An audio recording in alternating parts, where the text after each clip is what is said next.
La Fédération du commerce et de la distribution représente un secteur et des enseignes qui sont au cœur de la vie des Français.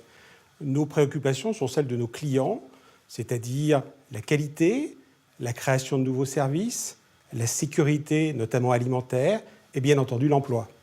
Nous représentons plus de 3,5 millions d'emplois, c'est-à-dire par exemple l'équivalent de 2,5 fois le total des emplois du bâtiment et des travaux publics.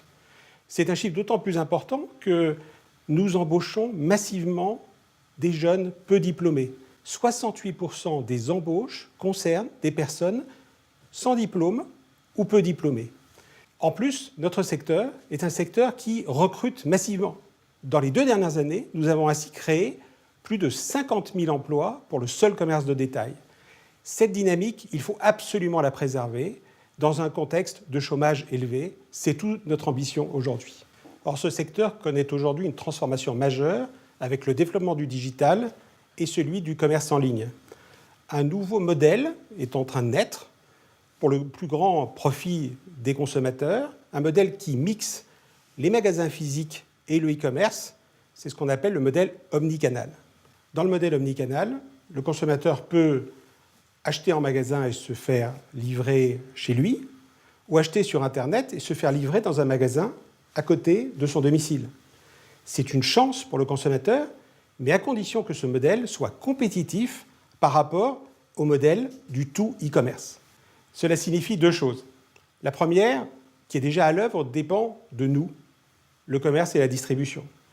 Il s'agit de répondre aux besoins des consommateurs, à l'évolution des modes de consommation, à une exigence accrue de qualité. Cela veut dire d'abord de nouveaux produits, en particulier dans le domaine lié à la santé, qui est aujourd'hui majeur pour les consommateurs. Cela veut dire aussi de nouveaux services dans des magasins plaisir, avec des sushis préparés à la demande, des vélos qui peuvent être réparés dans vos magasins, ou encore des pièces détachées que vous allez pouvoir faire fabriquer par une imprimante 3D. La deuxième condition, elle dépend de l'État, c'est que tous les acteurs soient logés à la même enseigne. Or, aujourd'hui, ce n'est pas le cas, et les exemples sont multiples. Alors que les magasins physiques payent des taxes croissantes, notamment sur leurs implantations, les grandes plateformes chinoises ou américaines ne payent souvent pas d'impôts sur les sociétés et pas du tout de taxes locales. Les grands du e-commerce, notamment Amazon, ouvrent 7 jours sur 7, 24 heures sur 24, pour le plus grand profit d'ailleurs de leurs consommateurs.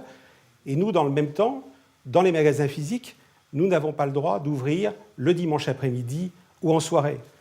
Enfin, on décourage les ouvertures de magasins en limitant, par exemple, les places de parking et en multipliant les réglementations absurdes, alors que personne ne vient imposer quoi que ce soit au site de e-commerce. Il y a donc une inégalité de concurrence qui fait peser de lourdes charges sur les magasins physiques. Rétablir cette égalité est essentiel pour l'emploi, lorsqu'on sait, par exemple, que les magasins physiques emploient 3 à 5 fois plus de salariés à activité égale que les sites d'e-commerce. Mais il y a également un enjeu de société. L'enjeu, c'est celui des villes. Les villes, ce sont des lieux de convivialité, notamment dans les magasins. C'est ce que nous souhaitons préserver. Il ne doit pas y avoir que des casiers de retrait ou des showrooms. Dans ce contexte de transformation majeure, nous sommes résolument optimistes, car nous pensons que le modèle omnicanal est une chance pour la France. C'est pour cela que la Fédération du commerce et de la distribution a publié des propositions en vue d'établir en France une politique du commerce claire et ambitieuse. Je citerai 5 de ces propositions. D'abord, l'égalité fiscale. Tous les acteurs doivent payer les mêmes impôts. Non seulement l'impôt sur les bénéfices ou la TVA, mais également les taxes locales. Or, aujourd'hui, les grands acteurs du e-commerce ne payent quasiment pas de taxes foncières, alors même que pour les magasins physiques, elles représentent jusqu'à 100% de leur marge nette. Nous proposons donc de transférer ces taxes foncières vers des contributions sur la valeur ajoutée payées par tous, y compris par Amazon et par Alibaba. Deuxième proposition, la liberté d'ouvrir les magasins le soir et le dimanche sous réserve de l'accord des salariés. Il ne s'agit pas d'ouvrir les magasins partout, mais simplement de le faire lorsqu'il y a une demande des clients, notamment dans les grandes villes. Lorsque les magasins sont ouverts le soir ou le dimanche, c'est aujourd'hui le moment le plus important de la semaine en termes de chiffre d'affaires. Faisons confiance aux clients et aux commerçants. Ensuite, la liberté de vendre des médicaments sans ordonnance et des produits parapharmaceutiques dans les mêmes conditions de sécurité que dans les pharmacies. Nous ne proposons pas de faire n'importe quoi. Nous nous engageons à avoir des pharmaciens diplômés, des corners spécifiques et les mêmes règles déontologiques que dans les officines. L'enjeu pour les consommateurs est de pouvoir acheter moins cher tout en bénéficiant d'un service au moins équivalent. Il est temps d'évoluer. Quatrième proposition, la baisse du coût du travail et notamment la suppression totale des charges sur le SMIC.